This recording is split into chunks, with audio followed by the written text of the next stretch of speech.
Good morning, everyone. It's now tomorrow here on NBC. Many years ago, more years than I care to remember, I can recall my father taking me to see one of the first motion pictures that I remember going to see with my parents. The star of the motion picture was Farley Granger. He was one of the stars of it.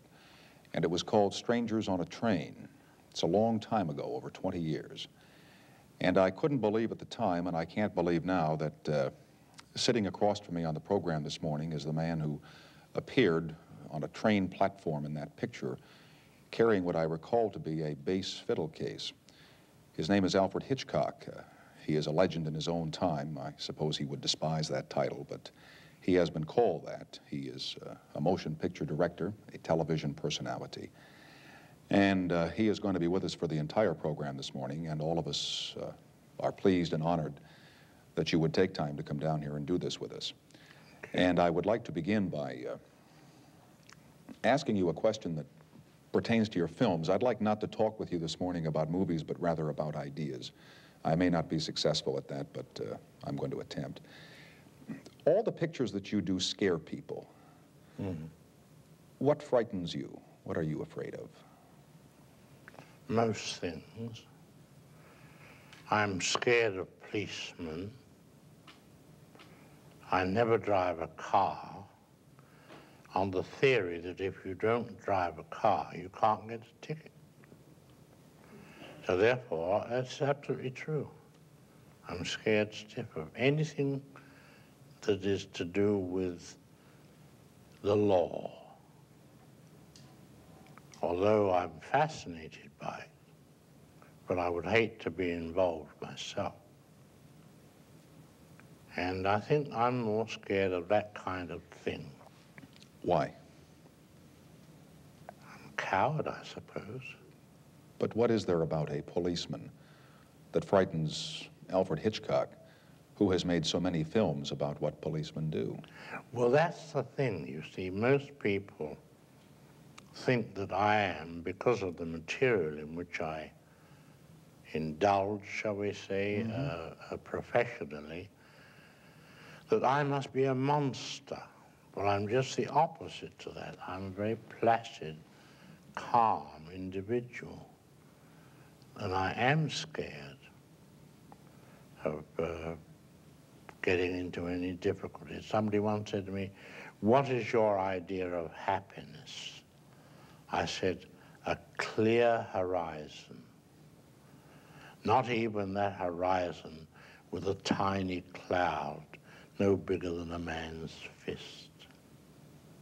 It has to be absolutely clear. Ingrid Bergman once said of me, she said, the trouble with Hitch is that he won't have a fight.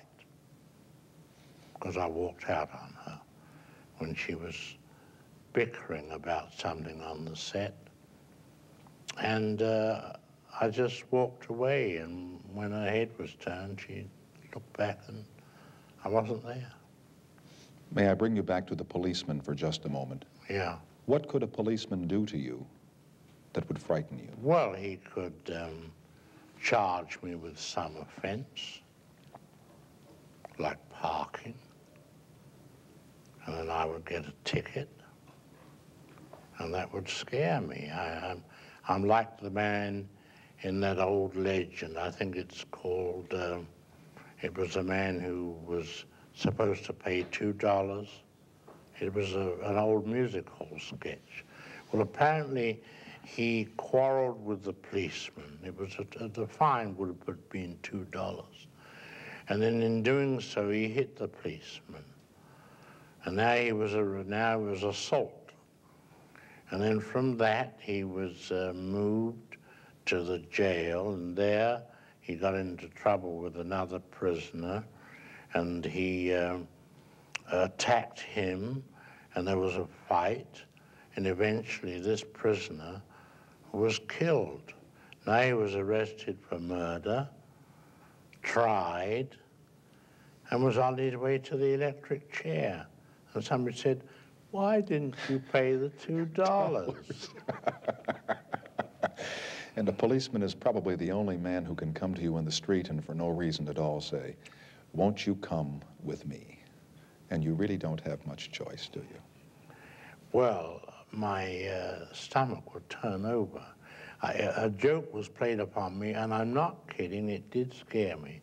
What was the couple, Jinx Falkenberg, and what was the name of her husband? Tex. Tex McCrary. That's right.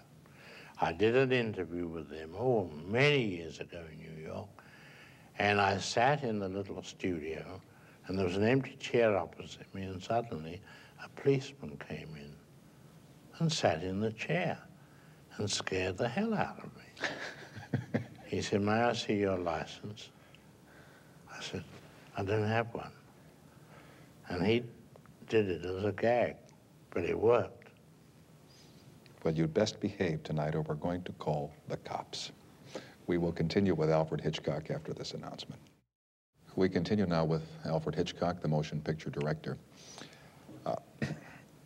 You and I have very little in common, but we have one thing. We have some Jesuit training in our background. Oh, I didn't know. Yes. That you had that stigma. Do you consider that to be a stigma? No, let's call it a stigmata. Why do you say that? You know, I saw a terrible thing once, I'm not kidding, in a French magazine. And it was one of those satirical French magazines. And it was a picture of God sitting on a cloud, a bearded old gentleman. And just slowly coming up through the clouds was the figure of Christ, with hands held out and a woe-begone expression, with holes in each hand. He's looking up to his Father, and God is poking his tongue out at him. He said, "There, you see, I told you not to go down there."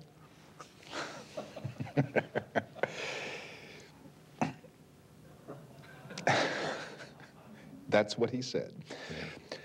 The only reason I brought up the thing about the Jesuits is I've never heard you, I've watched you on some of the other programs, I've never heard you talk about religion, what part it's played in your life, what part it's played in your producing or directing of motion pictures. Has it played any? I wouldn't say so, no. But I would say that the Jesuit training, I believe, gives you a sort of clarity of mind, a reasoning power, which you don't realize it while you're being taught as a young boy, but that's what they're doing to you. Did you have to take Latin? Oh, yes, sure. Me too.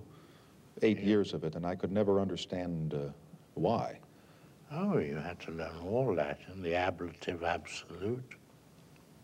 Remember that. I don't go quite that far into Latin. I can do arma verumque cano, troie qui primus arborius oris, which are the first two lines from Virgil's Aeneid, and that's as much as I can remember. But Latin taught me English, and probably you too. Mm-hmm. Could be. Well, enough of the Jesuits. As John J. Schmitz, a candidate for the presidency, said in 1972, there is nothing wrong with the Jesuits that a good inquisition would not cure. That's what he said. Come rack, come rope. That's what they used to say in the days of the Inquisition. In the making of motion pictures, a director is often portrayed as a violent man who screams and yells at actors and says, "Ready" on stage, and waves his arms around a lot. Mm-hmm. By your own admission, you are a placid man. Are you this placid when you're at work? Well, first of all, I'll tell you an interesting thing. I've only been on another set once in my whole career. And that was when I first came to Hollywood to sign up with Selznick, and I was given a lunch at Paramount Studios and shown around the studios. But I've never been on another set. I've never seen another director at work. Just saw this one director. I was astonished to find he was addressing everyone through a public address system. Now, I've heard about directors and how they behave in the manner in which you describe, you see. And the only thing I could say about it was, well, it seems to me, all the drama is on the set and none on the screen. They leave it right there. Yes. Now, it's been said of me that they don't know when I'm directing. Well, I don't direct, you see, because I discuss it with the actor or actress in their dressing room. What makes you angry? Not so much about your work, but about life, things that people do to each other. Stupidity Really? makes me angry. And, you know, certain things in one's work which you get... I hate to see a scene where they're pouring wine out of the wrong bottle. All those details. It's the details that bother me. How about life? You live in the world, you read the papers, I'm certain, and you listen to the television news programs. You're in your 70s now. What do you think about the world around you? What's going on in this world? It's in a great difficulty because of communication. See, communication is the reason why people get disturbed. Years and years ago, there wasn't any television, there wasn't any radio, and there were just newspapers, and they were very dull-looking newspapers. They weren't... I had a friend, an editor of the London Daily Express, who invented the new front-page layouts with headlines all over it, you know. And pictures and things. Pictures and... but the main thing was to give a big headline to every piece, you know. Mm-hmm. And... but in those days, years ago, if you look at a paper, say, like the Kansas City Star, it has a little headline at the top and a long column of print. There wasn't the communication, you see, but today people have it thrown at them from all sides. Do you not like that? Do you think the world would be better if there were not this instant catharsis? Well, because you've got the situation of people copying what they see. You know, we hear of the influence of crime being copied, you know. Now, although I deal in the same thing myself, I only regret one thing that I ever did in a film that was copied, and that was Foreign Correspondent, a picture I made at the Goldwyn Studios here.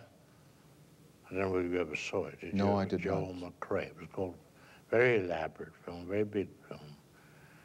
And in it, I had a big scene laid in Amsterdam with a politician, an important politician on the top step.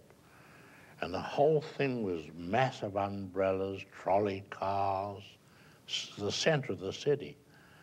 And a cameraman came along and said to the politician, "Your picture, please." You know, they had bigger cameras in those days. And he had a gun in the right hand. And he took the picture and shot the gun and assassinated this politician. And I heard it was done in Tehran 2 years later. And that you regretted? Yes, I think that was, Okay. you know, One of those things. one of those things. I wonder why it is, and I've said this before. People always copy the bad things that they see in media, whether it's on this tube or on the silver. It's the same as news. After all, bad news is news. Good news is not interesting. You'll find that in all newspapers. Only bad news. You know, all about bad men. Is interesting, but it also becomes more appealing. I have to do this. Yes, I know. Well, appealing because it's like audiences, say, watching one of my pictures and they get scared and so forth. But they feel comfortable because it's there for the grace of God, go I.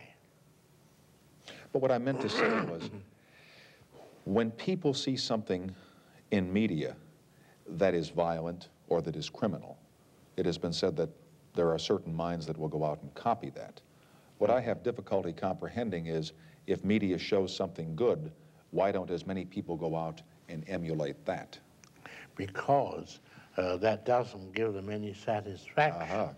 As I've just said a moment ago, they look at the man in the bad situation and they say, my God, thank God that's not me, you know.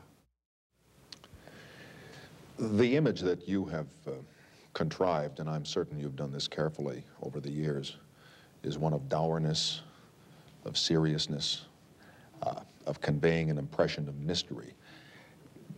Does Alfred Hitchcock ever tell jokes, or do you have a little sense of humor where you would...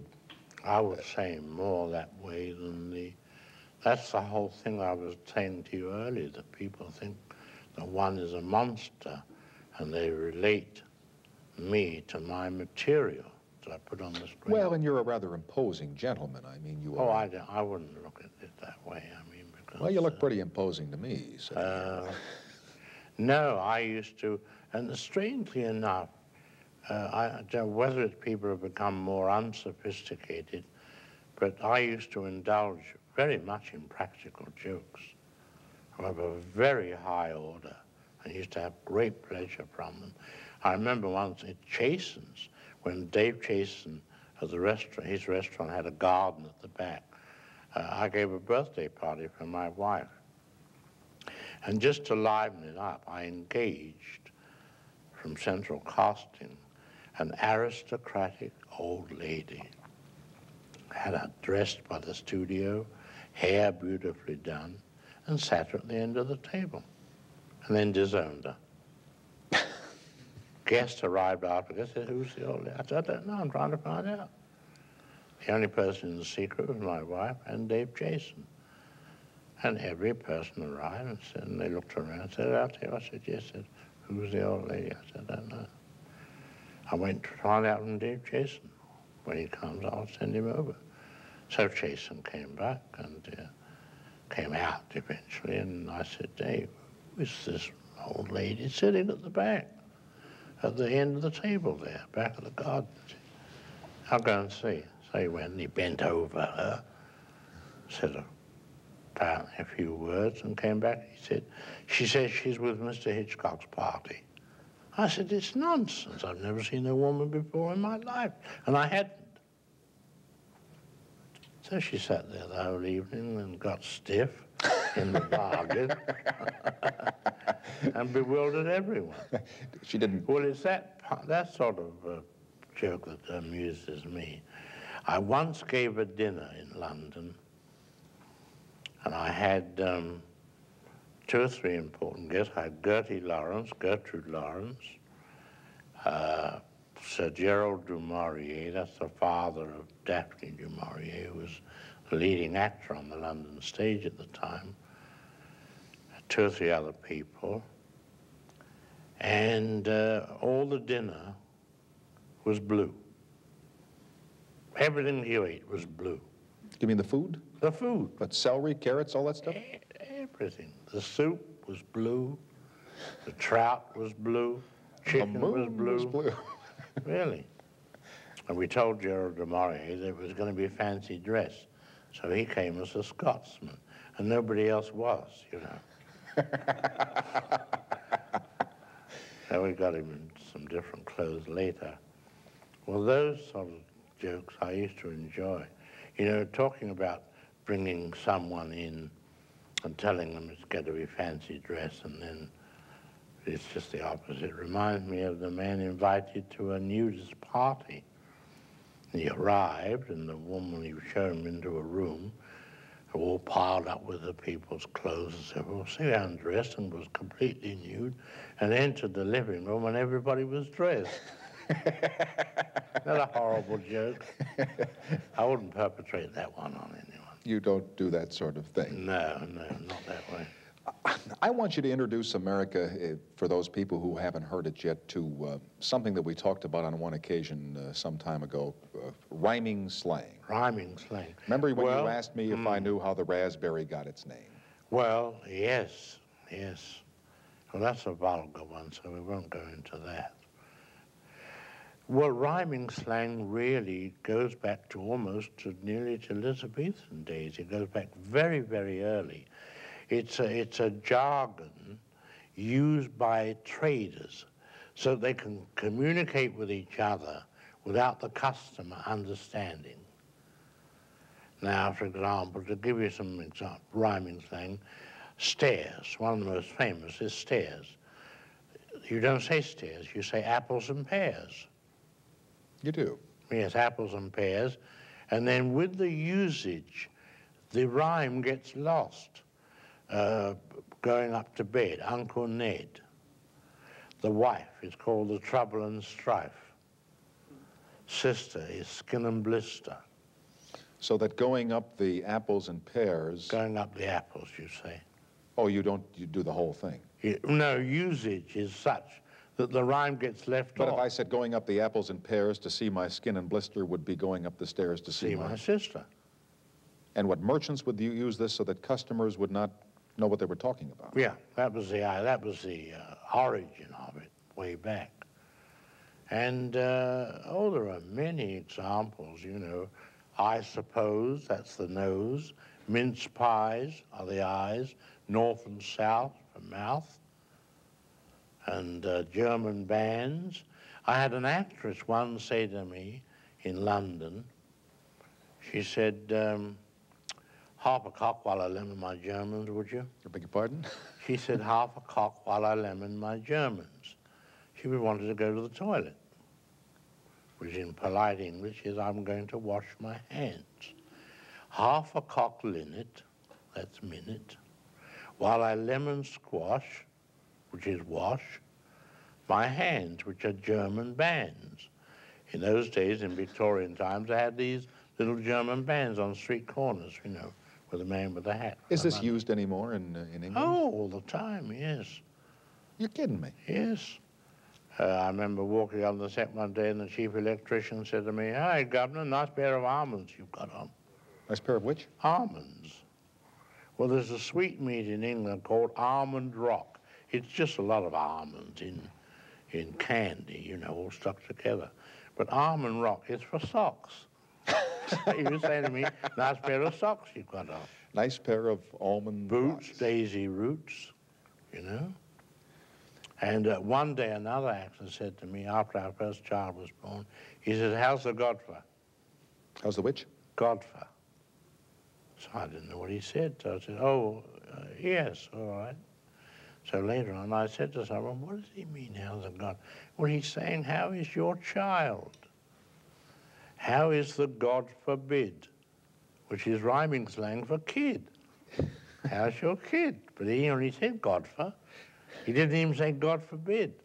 Oh, they lose the rhyme. Everybody understands it usage, so well. You know, they know it so well, they don't have to. Oh, it would be kind of amateurish. It's corny just to use the whole rhyme.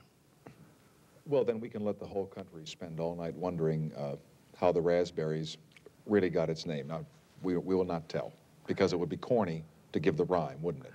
No, no, raspberry is raspberry tart, that's all. Yes, sir. But that's said seriously. No humor about it at all. We're still on rhyming slang. And no, this is not rhyming. This is the use is the way things with the meaning get into the language. All right. What would you not do in a movie that you were making? Today they put everything on the screen. These X-rated pictures, there's nothing left to the imagination insofar as morality is concerned. There are very violent pictures made where horrible things are done to the human body. What wouldn't you do? What turns you off in making Well, pictures? what turns me off are what I call all-in wrestling matches in bed. You see that all the time, you know, it's a cliche. You know, they shoot past the man's shoulder, leaning over the girl in bed, and, you know, but it's just unnecessary. I think it's cheap and vulgar. But you're not against the use of nudity in motion pictures. You use some in Frenzy. No, I used it in the last picture, but in very sparingly. picture I made, Frenzy, I had to show nudity a couple of times, but it was very important to the scene to show these couple of cuts anyway.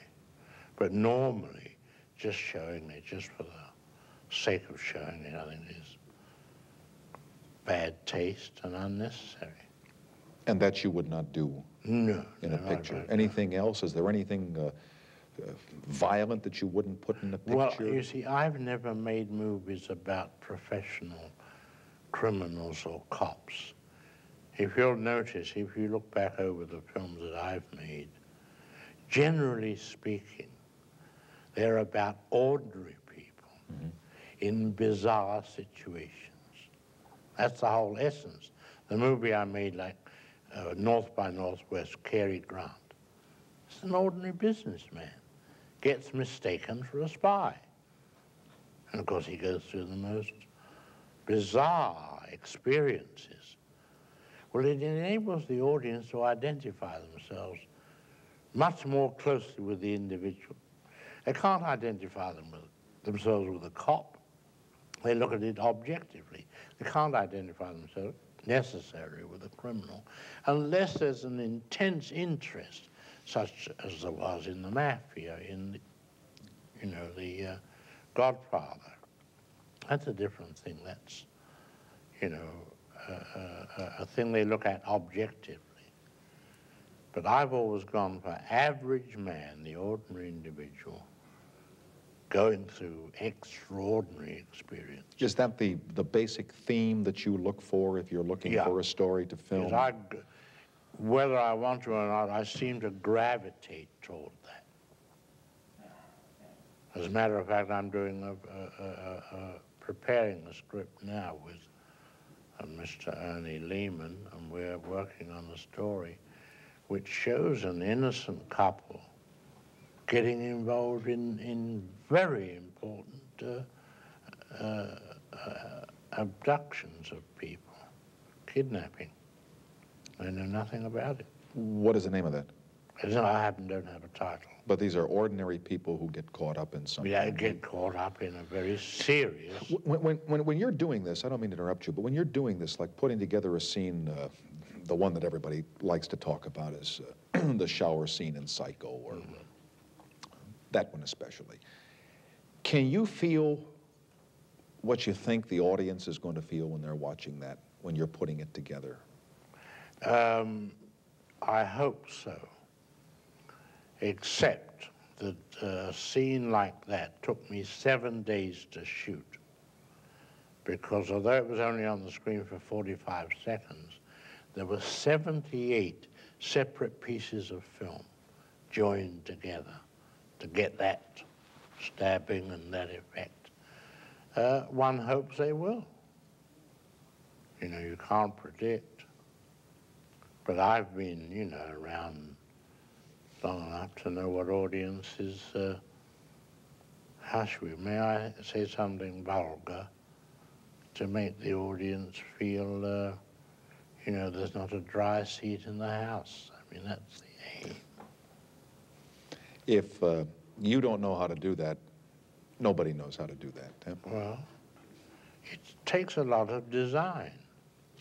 Knowing audiences, knowing what they feel, and it's like suspense. Suspense comes out of giving an audience information. You see so many films, they call them mystery films. I never make mystery films because... No, we know. Because if the audience don't know, how can they emote? It's like a whodunit. I never make whodunits, because you've got to turn the last page before you find out anything. So a whodunit, from an audience point of view, is an intellectual exercise, like a crossword puzzle or an anagram. You're wondering which of the 5 people. So there's no emotion, it's just calculation. But suspense is very different. You tell the audience that there's a bomb under that chair and will go off in 5 minutes. And make them wait. That's right. We have a little bomb that's going to go off here from The sponsors or the commercial? Yeah. And then make it a profitable bomb. No, not at this time of the morning, sir. We'll continue after these public service messages. In the last segment, you said you were in preparation of a picture now, and again, how long will you keep making movies? There are fellows who retire from your craft at 45 and 50 years old, figuring that they've made all the pictures they want to make or they've said all they want to say. But you're still going. I still will go on. I have no reason to stop. Got many more pictures to make. But talking of stories one would like to make, we were talking about that earlier, while the commercial was amusing our audience. The story well, you left them without dry seats, so they had to do something to take care of that. One of the stories I wanted to do for our television show was a famous story by Lord Dunsany, an English poet. It's a classic story.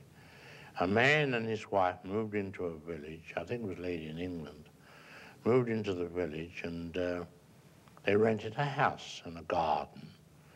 And the man asked the landlord if he could cut down 12 larch trees which were surrounding the house. And he got permission to do that. Well, they lived there for, I think about a year or two, or maybe not quite as long as that. And the wife was missing. And people asked him where was his wife, and he said, well, she's gone away or something, pretext. But gossip, as it does in all villages, increased to a point where he wasn't really believed. He wasn't given satisfactory answers as to whereabouts of his wife. So the police moved in, and they began to ask him questions. Well, eventually, the search for the wife got so intense that the police practically accused him of murdering her. But they had no evidence, no body. They were digging up his garden in search of this woman, and finally gave it all up. And the case was closed. Well, it so happened a university professor took an interest in the case, and he visited this village and made some inquiries around. And finally, in the local inn, he found a traveling salesman who traveled selling like ketchup, relish, that you have with meat, you know, like A1, whatever the names of these things are. And the traveling salesman said, you know, a peculiar thing happened the other day. I was visiting the general store, and the lady who runs it told me that something struck her as being rather peculiar. So the professor said, what was that? Well, she said that this man, who was accused of disposing of his wife, came and bought 2 bottles of this within the space of a week. And she said, that's totally unusual, because 1 bottle usually lasts a person 2 or 3 weeks. So the professor said, now I know the end of the story. That's all the story is. You're going to leave. Wait a minute. Listen. Somebody said, why did he want to cut down the 12 larch trees? He said, that was to give himself an appetite.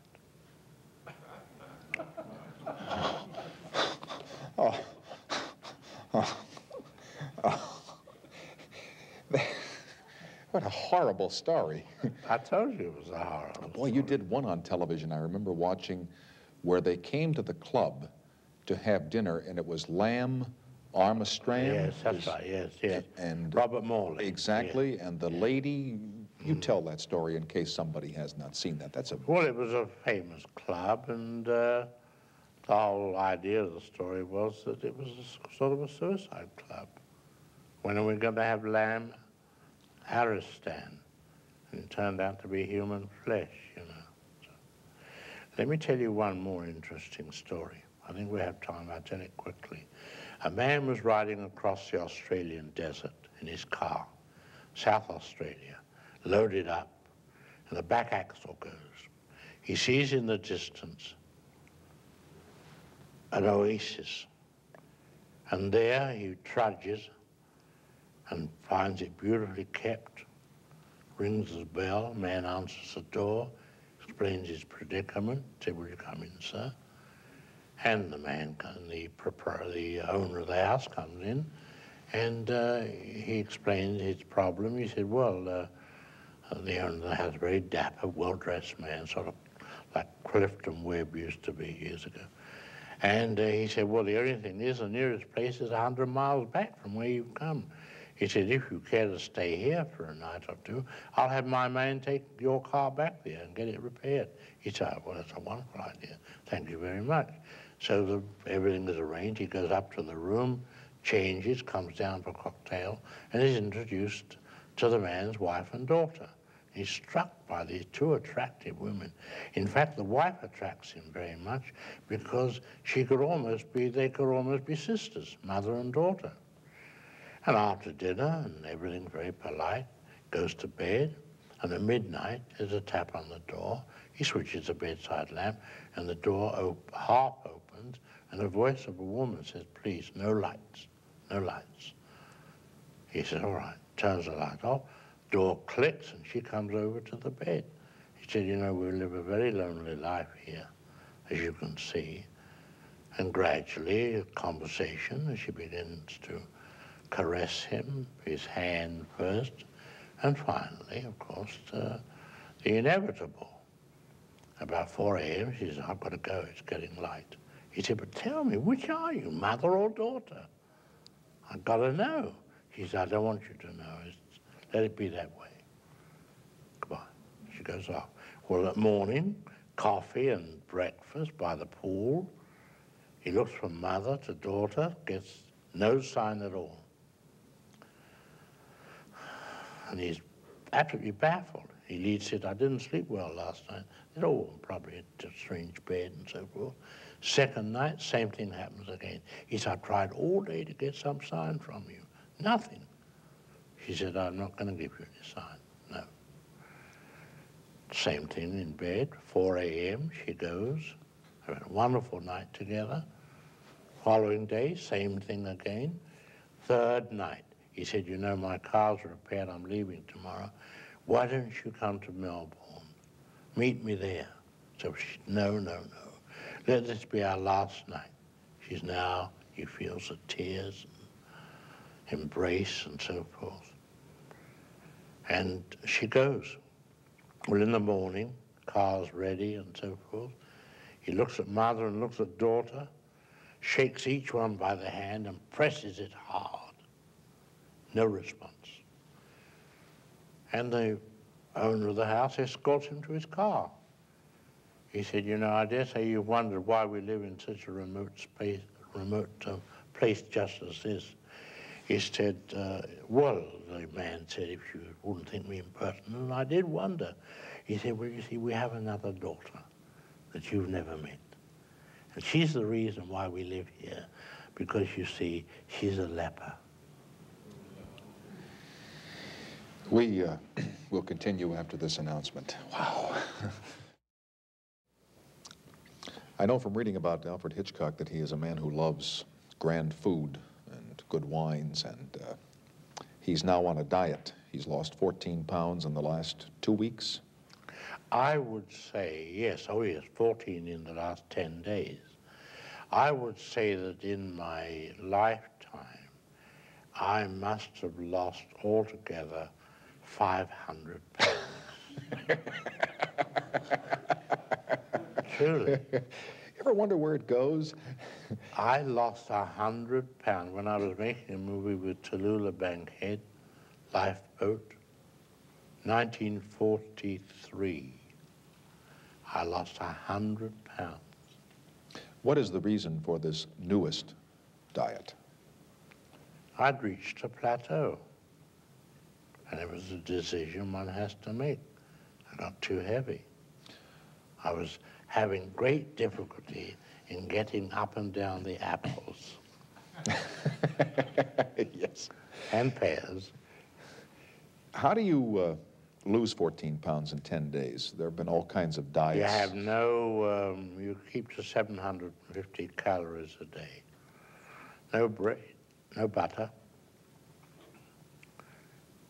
nothing in the way of desserts, just a meat, string beans, that's it. Yeah.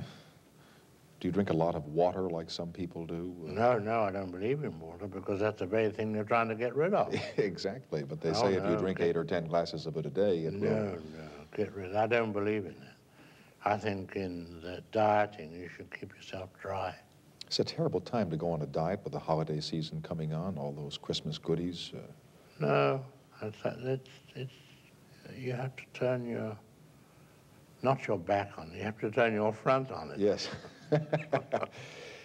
Did you ever think many, many years ago, when you were first starting to do this, that it would come to this where they would be writing books about you and doing retrospectives on television of your films, that you would be worshipped by young filmmakers as a master of your craft? Could you foresee all this back in 1915 or 1920? No, not at all.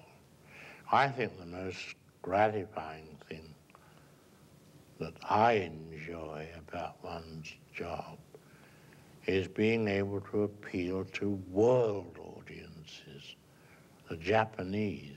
See, I can walk down the Ginza in Tokyo and be recognized. They know you, yes. In Japan, they know me. And that's the most gratifying thing. And it comes through one's work, not through one's publicity agent or what have you. Same in Germany. I'll never forget, we crossed the frontier once at Metz, entering France. And the gendarme put his head in the window and said, "Ah, Hitchcock." And then we had to wait, and he went inside and brought out all the other officers and gave them all autographs. Now listen, I'm not an actor or anything like that. This is very All flattering. directors are actors. What? All directors are performers, I'm not. actors. Oh, you appear in your I would never movies. sink so low as to be an actor.